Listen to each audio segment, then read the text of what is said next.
मुर्दाबाद आबकारी विभाग, मुर्दाबाद आबकारी विभाग, मुर्दाबाद राजस्थान सरकार, मुर्दाबाद राजस्थान सरकार, मुर्दाबाद। हनुमानगढ़ में अपनी मांगों को लेकर शराब ठेकेदारों का 8वें दिन धरना है जारी और शराब ठेकेदारों के द्वारा दिन प्रतिदिन नए आयाम के तहत किया जाता है प्रदर्शन और सरकार का ध्यान आकर्षित करने का किया जाता है प्रयास।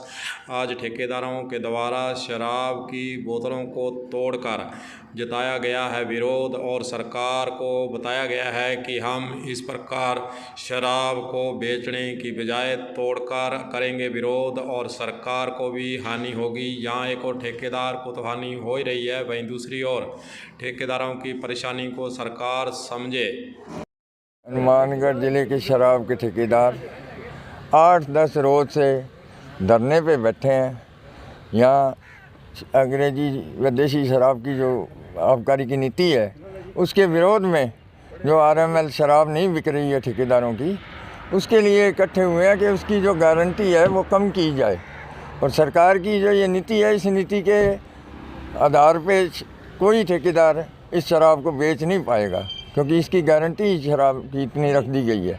इसलिए सभी एकत्रित होकर निवेदन है ठेकेदारों का कि अगर इस नीति में सुधार नहीं किया गया तो सभी ठेकेदार दुकानें छोड़ना चाहते हैं, लेकिन सरकार दुकानें छोड़ने भी नहीं दे रही, सरेंडर भी नहीं करा रही दुकानों को। इसीलिए परेशान होकर सभी ने शराब का जो उठाव है वो बंद कर दिया है। अब कोई ठेकेदार शराब नहीं उठाएगा। राजस्थान सरकार की जो दोगली आबकारी नीति के खिलाफ हमारा 8वें दिन धरना जारी रहा। कल हमने सद्बुद्धि यज्ञ भी करवाया, लेकिन विभाग सरकार चेत ही नहीं रही है। और जो हमारी आरएमएल शराब की मांग थी कम की जाए, सरकार ने लॉलीपॉप देके कम तो कर दी, लेकिन उसका जो जितना राजस्व सरकार हमसे वसूल करती थी, क्योंकि हम घाटे में जा रहे हैं, वही राजस्व यथावत रख दिया सरकार ने।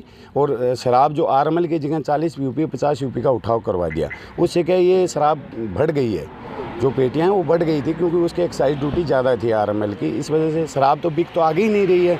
और कंडीशनें कोविड की वजह से आर्थिक अर्थव्यवस्था पूरे मतलब इंडिया के अंदर आप देख रहे हो अर्थव्यवस्था ख़राब हो गई है। तो सरकार खाली अपनी जेबें भरने के लिए, अपनी हर निर्मिता चलाने के लिए इतना मजबूर कर दिया शराब ठेकेदार को।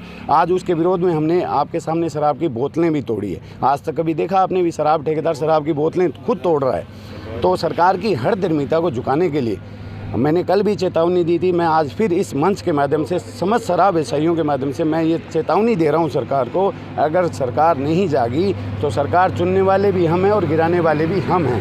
हमारी ये जो मांग थी, इस मांग को धीरे धीरे आगे बढ़ते हुए देखो चूरू ने घोषणा कर दी 21 तारीख से पूरा चूरू बंद रहेगा शराब का। और अनूपगढ़ में सबसे बड़ी बात मैं आपके माध्यम से ये बताना चाहूँगा, राजस्थान सरकार को चेताना चाहूँगा भी अनूपगढ़ में 13 साल का बच्चा धरने पे बैठा है और आमरण अनशन पे बैठा है। क्यों बैठा है?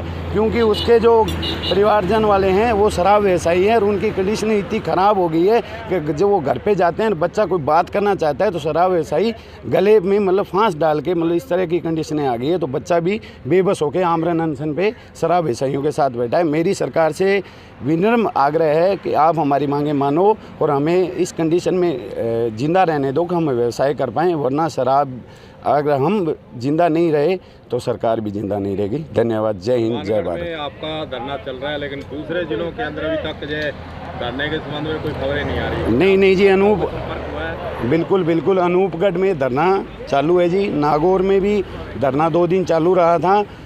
कुछ ज़िले ऐसे हैं, मैं बताऊं, जैसे गंगानगर ज़िला है। सरकार की पॉलिसी इतनी ख़राब है, इतनी गंदी पॉलिसी है कि अनूपगढ़ रावला से लोग शराब लेने के लिए गंगानगर आते हैं। हमारा जो ट्रांसपोर्ट है वो सरकार को पता ही नहीं है, मतलब उनकी नीतियाँ गलत है इनकी। तो अनूपगढ़ के लोग रेगुलर 10 दिन से धरने पे बैठे हैं। चूरू ने घोषणा कर दी है, नागौर आमरण अनशन पे जाने को तैयार हो रहे हैं। और धीरे धीरे जयपुर में भी आग भनक गई है, क्योंकि हनुमानगढ़ से पिछली बार भी हनुमानगढ़ से आग लगी थी और इस बार भी हनुमानगढ़ से आग लगी है। और ये आग पूरे राजस्थान में जाएगी और गहलोत साहब को जवाब देना पड़ेगा भी शराब व्यवसायियों के साथ कैसा व्यवहार किया जाता है। कल का क्या? कल हमारा कलेक्टर साहब को घेरने का प्रोग्राम है और कुछ हमारे साथीगण यहाँ से चुन के गंगानगर और हनुमानगढ़ ज़िले से वित्त सचिव आ रहे हैं, वित्त सलाहकार सचिव आ रहे हैं बीकानेर मीटिंग लेने जोन की, तो उनको भी हमारा घेराव होगा और कलेक्टर साहब का भी घेराव करेंगे हम। शराब ठेकेदारों की नहीं सुन रही है सरकार, इसीलिए ठेकेदारों के द्वारा यह निर्णय लिया गया है कि 17 तारीख को कलेक्टर हनुमानगढ़ का ठेकेदार करेंगे घेराव और अपनी मांगों के लिए बनाएंगे दबाव। सरकार की ओर इनका ध्यान दिलाने के लिए कलेक्टर का घेराव करने का कार्यक्रम बनाया गया है। कलम न्यूज़ के लिए गुरदेव सिंह सैनी की रिपोर्ट।